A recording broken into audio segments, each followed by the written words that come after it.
Tim Sweeney has reached his breaking point. For years, the CEO of Epic Games has been the self-appointed liberator of digital storefronts, taking on Apple and Google in multi-year legal battles. Following the news that a $900 million UK lawsuit against Valve has been greenlit to proceed, Tim hasn't just been watching from the sidelines, he's been typing like his life depends on it. He is fighting with software engineers, mocking Valve's business model, and doubling down on an analogy that has most of the PC community scratching their heads. This is a look into his very specific obsession that could fundamentally change how you buy games. The catalyst for this explosion was the recent UK lawsuit. A quick recap is that on January 26, 2026, the UK tribunal ruled that the class action suit alleging Valve overcharges 14 million people can move to trial. While the lawsuit is pretty broad, Tim Sweeney's focus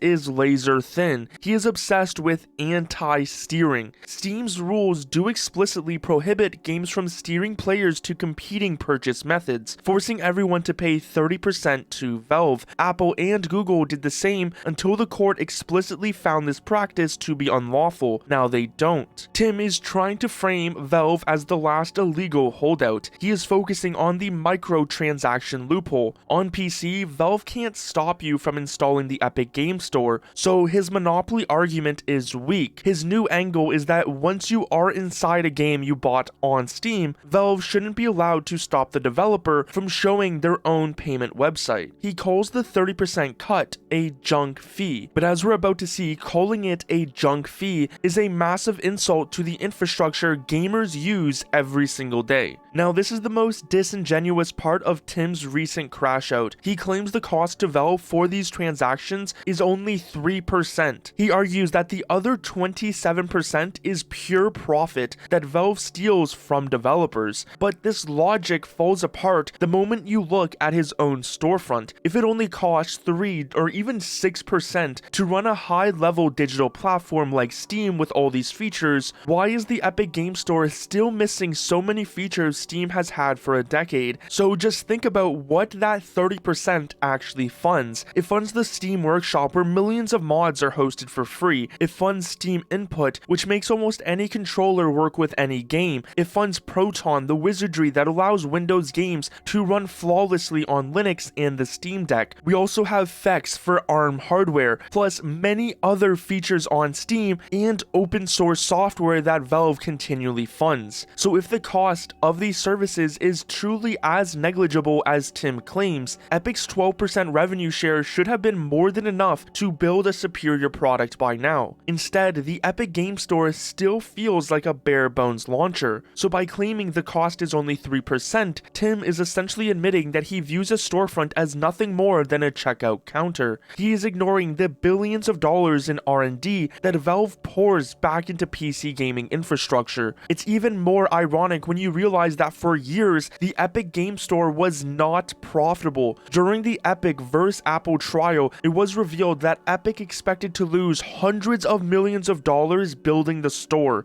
So if the cost is only 3%, why has it taken Epic so long to even break even? So this is where Tim's rhetoric reached its peak. He attempted to use a real-world analogy to explain why Valve is quote-unquote evil. He compared Valve to a car dealership, arguing that if you buy a car from a dealer, that dealer shouldn't get a 30% cut of every gallon of gas you buy for the rest of your life. But the analogy was immediately dismantled by one of his own colleagues and peers. Ryan Fleury, a senior engineer at Epic, even pushed back, noting that Valve holds its position because Steam has spent years offering useful features and services. Many of them are free. So on one side we have Tim's view, which is once you download the game, Valve's job is done. They are just a dealer who sold you the product. But the player's view is that Steam isn't the dealer. Steam is actually the road builder. When you buy gas, or in this case DLC in a Steam game, you are using the Steam overlay, Steam servers, and Steam's cloud saves. Valve isn't just taking a cut of the gas, they are providing the highway, the streetlights, and 24/7 roadside assistance that makes the car worth driving in the first place. Tim's analogy fails because he refuses to acknowledge that Steam is an ecosystem, not just a transaction. But seeing as Tim is referencing the car industry, if you buy a Tesla, the transaction doesn't end at the dealership. Tesla charges you for using their supercharger network for the entire life of the vehicle. You bought the car, but you are still paying the manufacturer to use their fueling infrastructure. But perhaps the most telling part of Tim's recent activity is his reaction to platform loyalty. If you watched my video where we talk about how players would rather buy a game on Steam than get it for free on Epic, to a businessman like Tim, this seems like an insane idea. He recently tweeted, "On some transactions, Epic wins. On more, Steam wins. But one thing is constant, gamers and developers win by having more options," which is true in a way. I mean, competition is always good, but he doesn't seem to understand why Steam is winning. Players value their time and experience. Having achievements, playtimes, and friends lists in one place is worth $20 to many people. Tim's crash out stems from a frustration that he cannot buy the audience. Epic has spent hundreds of millions on free games and exclusives, yet the 30% tax store continues to grow. He is trying to win in court what he couldn't win with a better product. But here is where Tim's narrative actually completely falls apart. He's portraying Steam as a digital prison where developers are forced to hand over 30% of every cent they earn. But in reality, some of the biggest games on the platform have been bypassing the Steam checkout for years. Take The Elder Scrolls Online or World of Tanks. If you play these games on Steam, you aren't actually logged in. You can go directly to the developer's website, log into your account, and buy your currency or expansions there. Because your accounts are linked, those items appear in your Steam version the next time you log in. Not only this, if you look at the official Steamworks documentation for microtransactions, which Tim definitely knows about as he tweeted a section of it, but if you just clicked that link, it would destroy his whole point. Valve has an entire section titled Web-Based Purchasing. Valve literally gives developers a step-by-step guide on how to offer Steam as a payment method directly on their own external websites for microtransactions. Valve isn't stopping developers from selling on their own sites, they're actually providing the code to help them do it. So what is Tim actually crashing out about? It's not about your freedom to buy elsewhere, as you already have that, and Valve supports it. Tim wants the right to use Valve servers to build a community